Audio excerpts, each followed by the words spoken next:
শাশুড়ির অত্যাচারের হাত থেকে রুকুকে বাঁচাতে নতুন ছদ্মবেশ গোপালের। হ্যাঁ বন্ধুরা, আর পরিণীতা সিরিয়ালে আজকের পর্বে তোমরা এরকমটাই দেখতে পাবে। পুরো গল্পটা জানতে হলে প্লিজ লাইক দিয়ে সঙ্গে থেকো। পারুল আর রায়ানের কথা শুনেই কিংসুক স্যার হাসতে থাকে, বলে তোমরা যেটা করেছো আমি সেটা দেখে খুব খুশি হয়েছি, কিন্তু ওই প্রজেক্টে আমি সাইন করব না। অন্য কোনো কোম্পানি হলে হয়তো আমি সাইন করতাম। এদিকে পারুল আর রায়ান বারবার রিকোয়েস্ট করতে থাকে। তখনই কিংসুক স্যার বলে যে ওই সুস্নাতর ফাঁদে কেন তোমরা পা দিয়েছো, ও নিজে পারছিল না, এখন তোমার দিকে দিয়ে এইসব পড়াচ্ছে। কিন্তু পারুল আর রায়ান বলে যে তার জামাইবাবুর জন্য এটা করতে দিতেই হবে। তখন উনি কিংসুক স্যার বলে যে আমি তোমার জামাইবাবুকে এই অফিসে কাজ দিতে পারি, কিন্তু যদি পরীক্ষায় পাশ করে, আর তোমরাও ভালো করে পড়াশুনো করো, তারপর আমার সাথে দেখা করো। এরপর পারুল আর রায়ান 100 বারই বলতে থাকে এই একই কথা। তখন কিংসুকের বাড়ি থেকে ফোন আসে, তার ছেলে বদমাইশি করছে এটা জানতে পেরে তখনই পারুলের মাথার মধ্যে একটা আইডিয়া চলে আসে।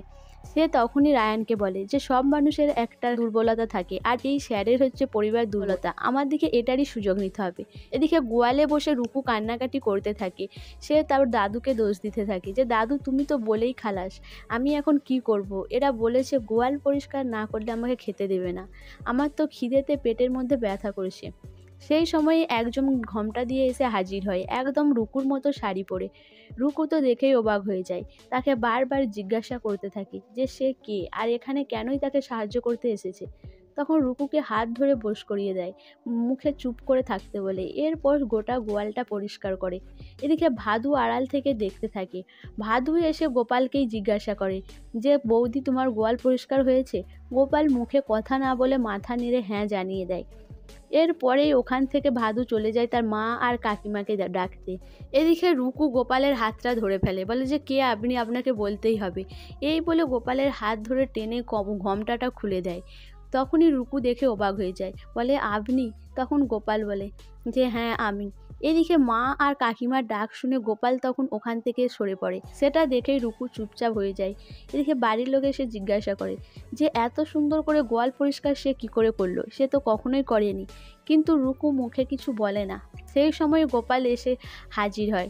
গোপালকে দেখে বাড়ির সবাই অবাক হয়ে যায় যে সে এত তাড়াতাড়ি স্কুল থেকে চলে আসলো। এদিকে গোপাল গোয়ালটা দেখে বলে যে এত সুন্দর করে গোয়াল কে নিকালো? তখনই কাকিমা বলে যে তোমার বউ। এটা শুনেই তখন গোপাল বলে যে মা, তোমার বৌমা অনেক কাজ শিখে গেছে, আর কথা শোনাতে পারবে না। এরপর গোপালের মা ওখান থেকে চলে যায়। এদিকে গোপাল বলে যে চলো তাড়াতাড়ি, আমারও খিদে পেয়েছে। এদিকে কাকিমা আর ভাদু ভাবতে থাকে যে এর মধ্যেও কোনো রহস্য রয়েছে, নিশ্চয়ই গোপাল আজকেও বৌমাকে বাঁচিয়ে দিয়েছে, আমরা আজকেও হাতে নাতে ধরতে পারলাম না, কিন্তু এই বউকে তো উচিত শিক্ষা দিয়েই ছাড়বো।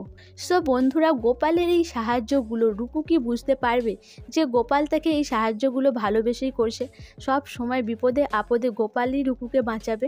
তো তোমাদের কি মনে হয় অবশ্যই আমাকে কমেন্ট করে জানাবে। আর আমার ভিডিওটা ভালো লাগলে প্লিজ সাবস্ক্রাইব করে দিও, আর ফেসবুক থেকে দেখলে অবশ্যই ফলো করে দিও, আর তার সাথে সাথে একটা লাইক করো আর শেয়ার করে দিও।